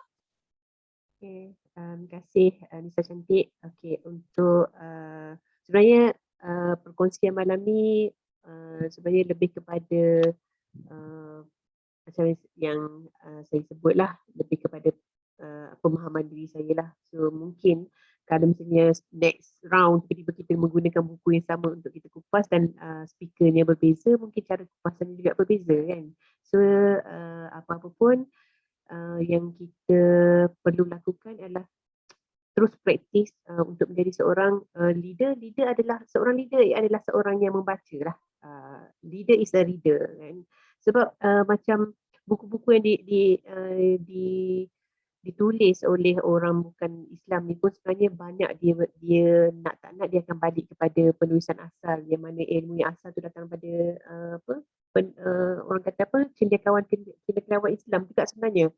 So dia kupas dalam keadaan yang diorang membuat diorang punya observation sendiri, membuat kajian sendiri dan dia keluarkan dalam bentuk buku. So apa-apa pun mudahan dengan perkongsian malam ni bukan sekadar kita nak menjadi leader yang berjaya kat dunia, tapi sebenarnya kita nak menjadi leader yang berjaya di akhirat jugalah. Dan pada masa yang sama, apabila kita ada ilmu tu, sebenarnya banyak perkara yang mudah untuk kita lakukan sebab kita dah nampak. Sebab macam tadi kita kena think big. So untuk melakukan sesuatu kita kena ada ilmu. Kita nak jadi leader, kita kena ada ilmu. Kita nak menulis, contohnya kita kata nak buat posting, you have to have knowledge. Nak bercakap dekat depan ni pun you have to have knowledge. Nak buat even slide yang orang kata slide tu pun you have to have knowledge. So everything is a knowledge. So nak tak nak kita kena biasakan diri kita dengan ilmu. Setiap ilmu tu besar dan setiap ilmu yang kita sampai dan kita bagi pada orang lain pun, satu kita bagi mungkin 10 yang kita dapat. So dengan itu saya rasa itu saja kot. Kalau misalnya ada kekurangan saya minta ampun dan maaf, dan insyaAllah kita jumpa lagi pada masa yang akan datang lah. Okay, terima kasih. Okay, Alhamdulillah. Terima kasih Kak Fiza. Baiklah, dah 2 minggu kan Kak Fiza jadi speaker kita. Moga 2 minggu ni manfaat dia lebih besar kepada Kak Fiza juga. Macam Kak Fiza cakap tadi, mungkin 1 Kak Fiza bagi, tapi janji Allah tu 10 kita dapat balik. Jangan risau. Nisa doakan yang baik-baik je dan semoga Kak Fiza terus menjadi orang kaya berakhlak, orang kaya yang baik-baik dan sentiasa tidak lupa bahawa dunia ini hanya sementara, akhirat itu juga yang kita inginkan. Amin. Baiklah,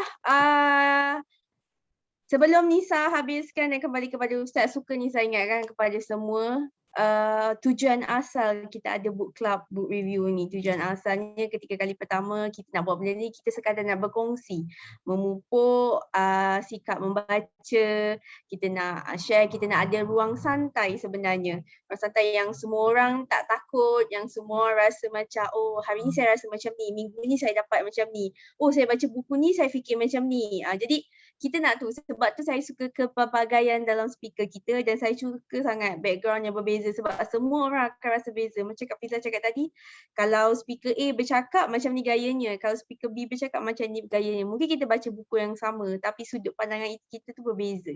Jadi kita perlukan energi-energi tu. Sebelum kita nak buat apa-apa pun kita minta energi juga kan. Itu yang kita nak sebenarnya. Jadi tak semestinya perlu ada title baru boleh share, tidak. Saya pun orang biasa sahaja. Saya cuma suka membaca dan suka bercakap, itu sahaja. Okey, baiklah, sebelum saya last sekali daripada saya, sekali lagi saya katakan suka saya ingatkan kepada semua anda yang pilih untuk berada di sini, anda yang datang, jangan merasa anda tidak istimewa, anda semua istimewa. Saya sangat suka melihat muka-muka yang ada pada malam ini. Tak ramai tapi ada. Ini yang penting. Abang kata Kak Syah tadi nak cukupkan quorum. Ini bukan soal nak cukup quorum. Ini soal anda yang nak datang sini. Bukan soal nak cukup, tak ramai ni kena datang. Tidak. Saya tidak memerlukan kuantiti seperti yang dikatakan tadi. Tapi bagi saya 25 yang ada dekat sini, ini adalah kualiti lah. Itu sahaja cukup buat kami, buat kita semua. Tidak, bukan untuk saya saja, untuk semua. Jadi sekali lagi, mungkin awak semua boleh gunakan information yang saya guna. We not change, we attract. Okay, salam hormat pada saya, Coach Nisa Cantik, kembali kepada Ustaz Azman. Okay, Assalamualaikum warahmatullahi wabarakatuh. Terima kasih kepada Coach Nisa Cantik dan juga terima kasih kepada speaker kita pada malam ini iaitu Kak Fiza. Dan Alhamdulillah satu kupasan yang menarik chapter 12 dan juga satu penutup kesimpulan yang sangat menarik daripada HR. Dan saya juga nak bagi something special buat anda yang menanti hingga ke saat akhir ni. Dan pastinya save the best for the last, kan. Jadi anda yang tinggal di saat akhir ni yang paling beruntung sebenarnya, ketahuilah bahawa yang kaya dan berjaya itu adalah 1% daripada penduduk dunia. Dan mungkin ramai yang mula-mula nak menjadi 1% itu. Seperti mana ramainya kali pertama kita masuk ke dalam book club ini. Penuh hingga keluar dewan.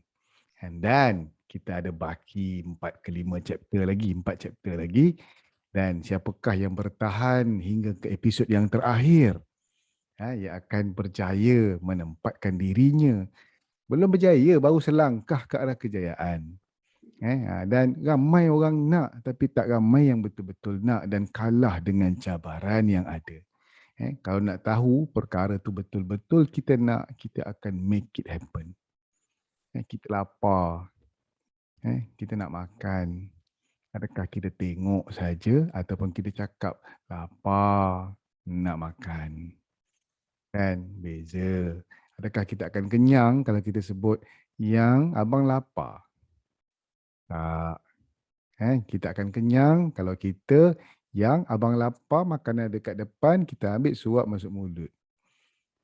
Action tu penting. Dan apa yang dikongsikan hari ni Kak Fizah sangat powerful pada saya. Siapa yang faham, tak faham tak apa. Mana kena baca ulang kali. Sebab simple je tajuk dia malam ni. Efficient action. Efficient action. Saya cakap tadi awal tadi yang Kak Fizah cakap tu kan. Sebenarnya action sahaja. Action sahaja. Buat. Ramai kita duk cakap pasal buat. Tetapi topik ni powerful daripada tu. Efficient action. Cara yang kita buat tu yang membawa kesan sedikit ke arah apa yang kita nak capai. Contoh, nak turunkan berat. Kita kan dalam TKO. TKO bukan sekadar kurus.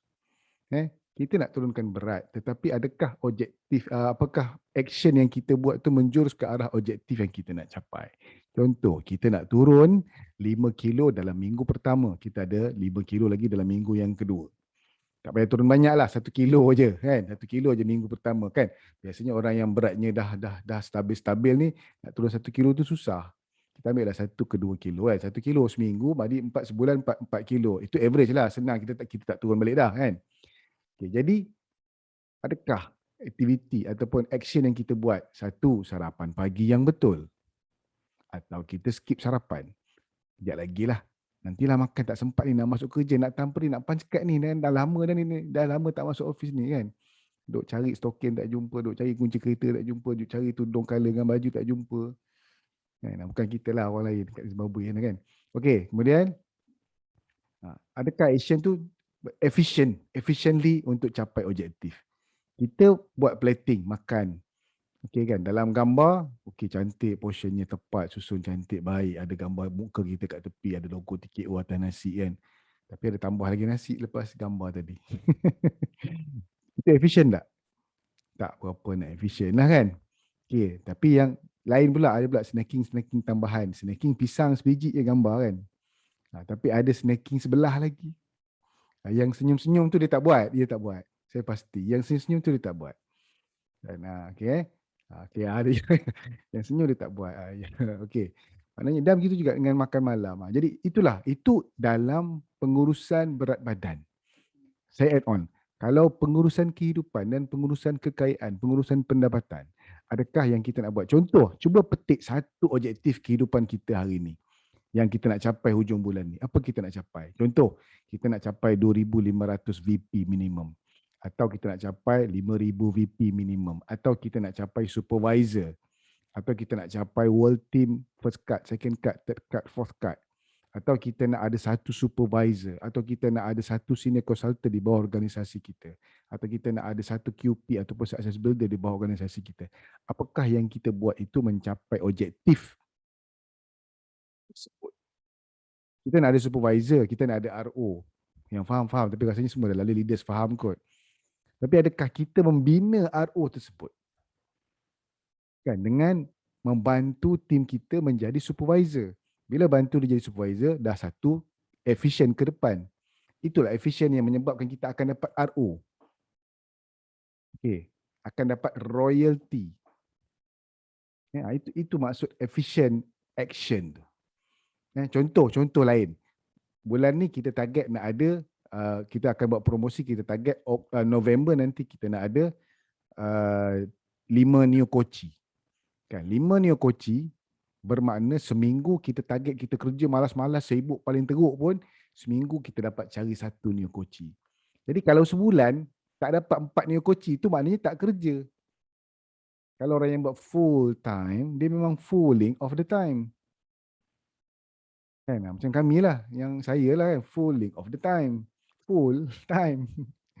Jadi janganlah jadi full time. Kita buat full time betul-betul lah. Jadi kita kena kerja lah. Maknanya kalau itu paling malas lah. Kalau tak, bukan buat Herbalife namanya. Kan, simple. Kata nak dapat income banyak. Kata nak dapat 1,000, 2,000. Tapi nak dapatkan seorang MC pun susah. Macam mana? Mana kita tak buat untuk mencapai objektif yang kita nak gariskan. Mana kita buat action tapi kita tak efficiently buat action tu. Dan efficient it means everything, every single thing. Contoh kita buat posting hari ini. Kalau postingnya satu hari saja satu saja satu hari, maka macam mana kita nak expect kita ada new koci? Kan, sepatutnya kita minimum 9 diamond post, 9 posting, 3 pagi, 3 tengah hari, 3 malam. Dan kita boleh susun ke Ustaz, sempat Ustaz nak buat, pagi tadi saya dah begini-begini, tengah hari dah begini-begini. Yes, you are right. Jangan dilawan. Sebab tu saya tak pernah lawan. Tak boleh Ustaz, tak sempat. Ya, jangan dilawan. Yes, you are right. Ya kan dia. Sebab itu yang dia nak. Sebab tu saya, okey. Saya fokus, saya mencari apa yang saya nak saja. Saya tak mencari apa yang saya tak nak. Kan saya dah pernah sebut, jangan fikir pasal durian sekarang. Kan? Jangan fikir pasal durian. Sebab itu yang kita dapat. Kita fikir je, kita nak apa, kita akan dapat apa. Jadi itu yang Kak Fizah dan tadi penutup oleh HR bagi cantik lah tu sebenarnya. Penutup yang cantik dan kupasan yang cantik. Very clear goal. Dan combination belief yang faith tadi, ada action and now, kita buat now. Jangan tunggu. Bila masa sesuai? Now. If not now, when? Never. Kata nak berubah, kata nak kurus. Kalau tak buat sekarang, tak kurus. Betul tak? Berapa lama dah kita bertekad nak kurus? Halo, Assalamualaikum. Berapa lama dah kita bertekad nak kurus? Lama dah kan? Sampai nak pencen dah usia ni. Dah 40 lebih dah ni. Dekat 50 dah ni. Kan? Sebab kita no action. No action, no results. Slow action, slow results. Fast action, fast result. Topik ni advance lagi. Efficient action, efficient results. Hello. Best tak? Kan saya kata save the best for the last. Kan? Lepas ni siapa yang dapat, sebenarnya kan tadi dengar yang last ni yang wow rupanya. Sebab tu kalau kita makan nasi sekecil-kecil dulu, pernah tak makan udang ke sotong ke, kita susun kat tepi pinggan. Ikan tu kita cepih kecil-kecil, kita susun tepi pinggan kan. Sampai sekarang masih lagi, dah umur 40, 50 dah kan. Sebab apa kita letak dekat tepi pinggan tu? Sebab kita nak makan last sekali. Cuba kalau adalah anak ambil, mak ambil, ayah ambil, kutil yang sebelah tu bawa lari. Kucing ambil, perambat kucing tu, kalau state sekali kan. Sebab apa? Sebab kita nak makan yang last tu. Save the best for the last. Jadi kita ada 4 chapter lagi. Macam tu tadi, leaders, dia take action. Tinggal kita nak ambil ke tidak. Benda tu ada depan mata, nak ambil ke tak. Memang takut. Yes, you just break the fear. Contoh simple je. Dulu, boleh ke turun berat ni? Jadi ke? Boleh ke jadi head coach ni? Boleh ke nak jadi lead coach ni? Kan? Now, boleh. Sebab kita yang decide. Kan? Kalau kita nak, jadi. Cuma kita tak nak. Tak boleh. Takut. Saya nak ni, ketar tangan ni. Kan? Kan? Nak baca buku, tak boleh baca buku. Sebab kita dah set. Kita set, saya tak baca buku, saya bukan jenis membaca. Kita set, cuba tukar. Saya jenis membaca. Besok kita baca ayat pertama, kita dah faham. Tukar setting je. Change your mindset, change your life. Dapat? Kan deep kan. Jadi itulah best sebenarnya. Saya ni kalau dapat jumpa setiap orang 25 orang ni, masya-Allah tabarakallah, doakan yang kita dah habis pandemik, dah pergi ke endemik dah, fasa yang seterusnya ni, semua orang dah ambil vaksin 2 dos, siapa yang dapat 3 dos lepas ni bersyukur. Kita jumpa, banyak lagi rahsia kehidupan saya nak kongsikan. Saya bukanlah orang yang terbaik yang ada yang boleh anda jadi contoh. Ada ramai lagi orang yang terbaik. Tapi contoh yang ada, hasil yang ada, rahsia yang ada yang saya dah lalui ni, saya nak turunkan kepada anda yang mahu sahaja. Ada yang mahu tapi dia tak ada action. Jadi kita come to Papa. Kan? Sebab dulu saya punya impian ialah saya nak bisnes tapi saya tak nak cari orang. Saya nak bisnes tapi orang datang cari saya. Kan? Macam ni Echa cakap tadi, we attract. Kan? We apa? We not chase, we attract. Yes, kita menjemput rezeki, bukan mencari rezeki. Tukar mindset tu. Kita diajar daripada kita kecil, belajar, pandai-pandai, tinggi-tinggi. Nanti kerja, dapat gaji, nanti pencen, senang. Change your mindset.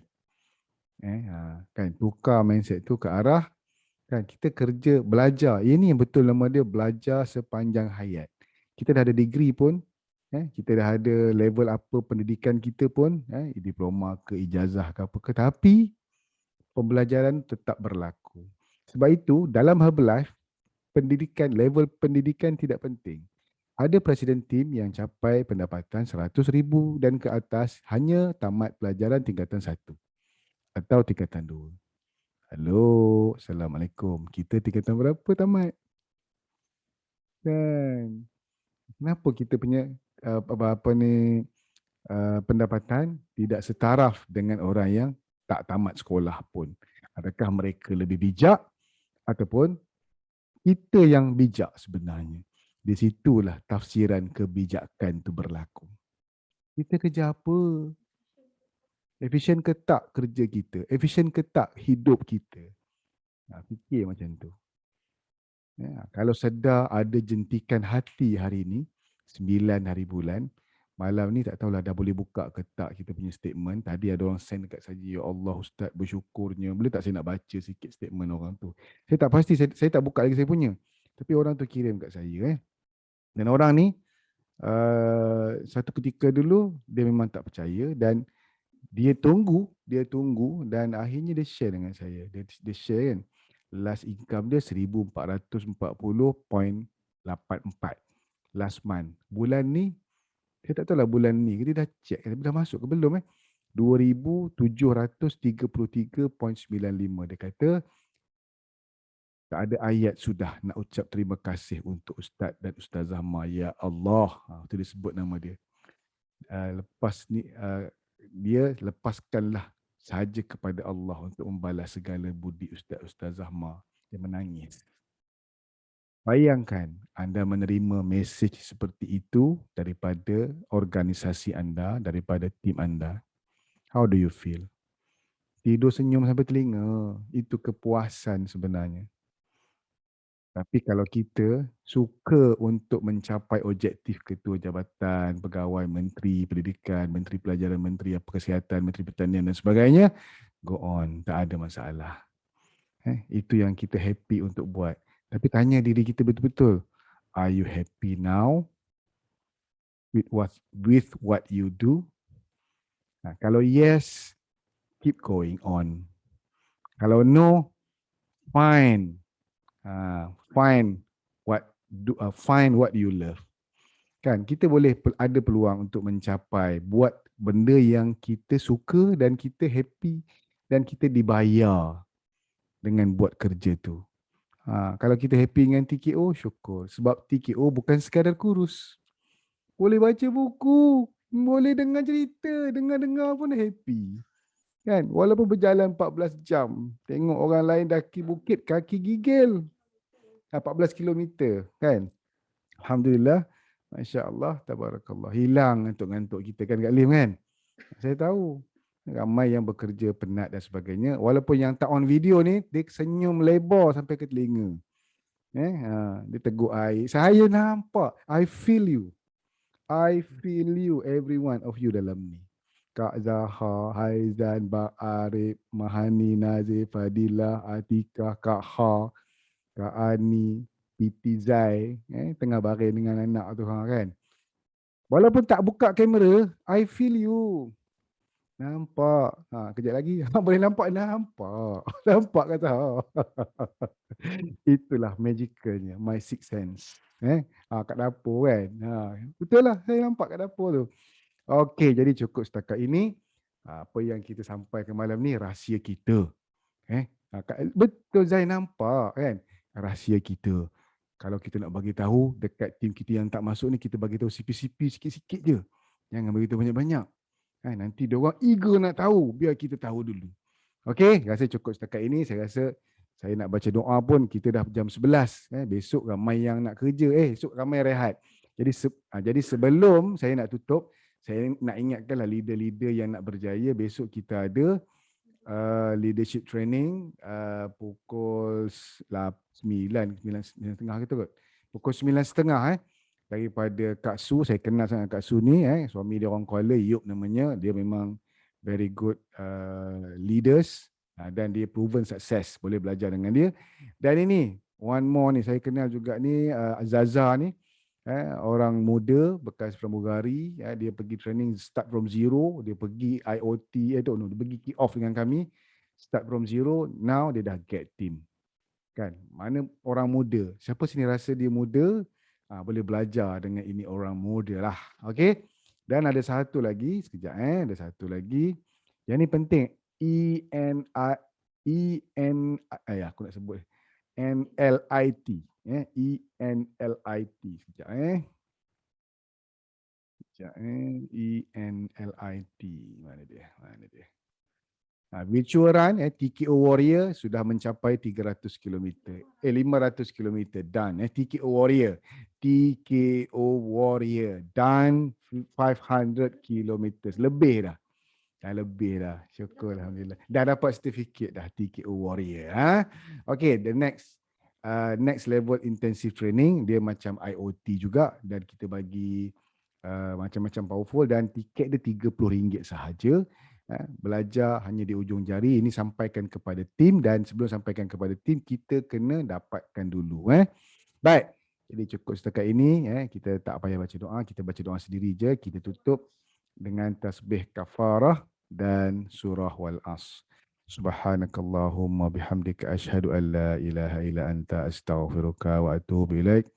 Bismillahirrahmanirrahim. Wal asri innal insana lafi khusr illa alladhina amanu wa amilus solihat wa tawasaw bil haqqi wa tawasaw bis sabr. Assalamualaikum warahmatullahi wabarakatuh. Malam ni tidur senyum. Bayangkan impian anda nak capai bulan ni, hujung bulan, sama ada nak turun berat ataupun nak capai objektif pendapatan, dan tidur senyum, visualize. Anda akan dapat. Hujung bulan nanti, anda akan cakap, betul Ustaz. Terima kasih Ustaz, ajar memang dah dapat dah. Jadi, berundur diri dulu. Assalamualaikum warahmatullahi wabarakatuh. Dalam kiraan 5, saya akan off kita punya sesi ni. 5, 4, 3, 2, 1. Jumpa esok dalam leadership training. Salam mak mentua Zai. Assalamualaikum. Mak Marik pun ada. Assalamualaikum.